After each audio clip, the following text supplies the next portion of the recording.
DJ Ferris. It's Chicago, nigga. It's the real one. Hit me. Only one that's pulling shit. Let's get the sports talk. Want to get to the bottom of this, because I'm sure you've seen notes about this if you're paying attention in sports. Attorneys representing superstar Zion Williamson's former marketing representative and her company have asked the Pelican star to admit that his mother and his stepfather demanded and received money and gifts from Duke, from Nike, and from Adidas. The filing is part of a legal battle between Williamson and the president of a sports marketing firm called Prime Sports Marketing. Here's what we can tell you about this deal. Back in June, Zion sued a woman named Gina Ford in an attempt to terminate his marketing deal with her company. She, in turn, countersued Williamson, the creator. When you can't be a part of something and you know it's going to be a success there, and that person leave you and go date someone else, you want to do everything in your power to ruin him and show something about him that's not really true. When you don't get your way, you try to figure out to force yourself to get in between them. Arts agency, CAA, and two of its employees claiming that Williamson breached a 5-year contract. She's seeking $100 million in damages. I want you to hear the thoughts yesterday from highly questionable and Bomani Jones, who was asked about the allegations against Zion. This is what he said. I do find it interesting, though, that, yes, generally speaking, we are numb about the idea of college players getting paid. However, are you telling me that if this were John Calipari involved in this same situation, that we would be here talking about just across the board, oh, man, this doesn't really matter? No, it wouldn't be all these guys get paid. It will be we knew John Calipari paid players. That's the way we do it. I do find it interesting that once it gets to Duke, right? When Duke decided they wanted to do one-and-done players, it was a change in the times. And it wasn't about distorting what basketball was. This is just what it is now. And so if people were to find out this happened with Duke, they would just say, oh, well, I guess this is what it is now. I was watching that. I thought it was fascinating. And obviously, once we involve Duke in this kind of a conversation, it's going to raise the level of the conversation. So we called up our legal analyst, Ryan Smith, and delighted that he could get up with us early here, Ryan. So I've read everything I can get my hands on about this and still find it confusing. What can you tell the audience about the circumstances of these lawsuits and what they mean? Well, Greeny, I think what they're trying to do here on the other side of Zion is back him into a legal corner. I'm not sure it's going to work, though.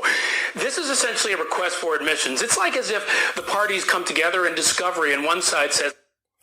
Because they trying to make something that is not. They trying to say he took money from these companies. He took money for Nike and Adidas. And his stepfather and his mother, they accepted them gifts. And it's not true. And they just trying to do that and make it seem like Zion's a bad guy because all he did was left them behind and move forward with someone else. And they want to be part of this success. Since they not a part of it, they want something out of it. Look, we just want to get to the truth of some things to try to streamline this if it becomes a trial. So admit to these things and we'll move forward. But what they're trying to do here is essentially say, we believe Zion took an improper benefit. And let's say he did for the sake of argument. There's no proof out there of that. If he did, he would do this under oath. He would answer these questions under oath. If he took that benefit and said yes, they have a good case in their lawsuit. If he took that benefit and said no, then he's essentially lying under oath and he could be subject to perjury charges. So that's essentially what this is. They're trying to get him to admit something to either help their lawsuit or catch him in a lie if he admits to something that he actually took. So I guess what most sports fans, I think, want me to ask you now is, where's the proof at? They don't have any proof. It's just them having a sour taste in their mouth and they just trying to throw anything out there to put his back against the wall so they could be able to get money out of his pockets. Since he left them behind and they want to figure out a way to swing their way back into his life to figure out a way to get something out of him. And he would have stayed with that company, none of this would have been going on. And since he's not there with them, now they're trying to find their way back into the spotlight with him to get something from him.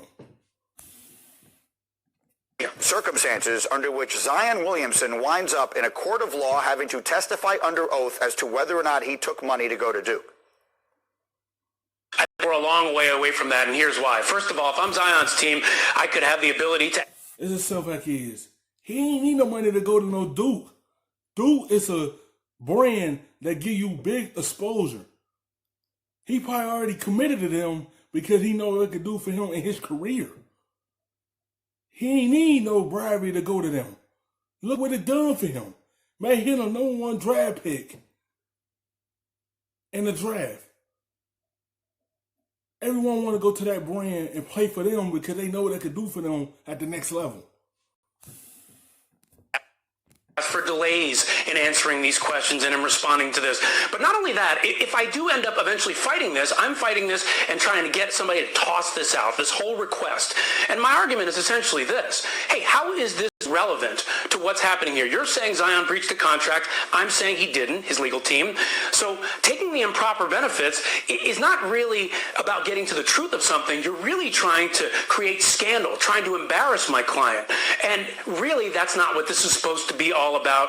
And that could get this tossed out. And if that happens, Greeny, if this gets tossed out and he doesn't have to answer these questions under oath, he may never have to answer questions like these. Yeah, I'm so glad you just said that, because that was the question I kept asking myself as I was reading through this, and I'm glad that I'm not the only one. What in the world does whether or not, I understand people's interest in it, but what does whether or not he took money from Duke or Nike or Adidas have to do with whether he was right or wrong in severing his relationship with this other marketing firm? Yeah, I think what they're trying to say here...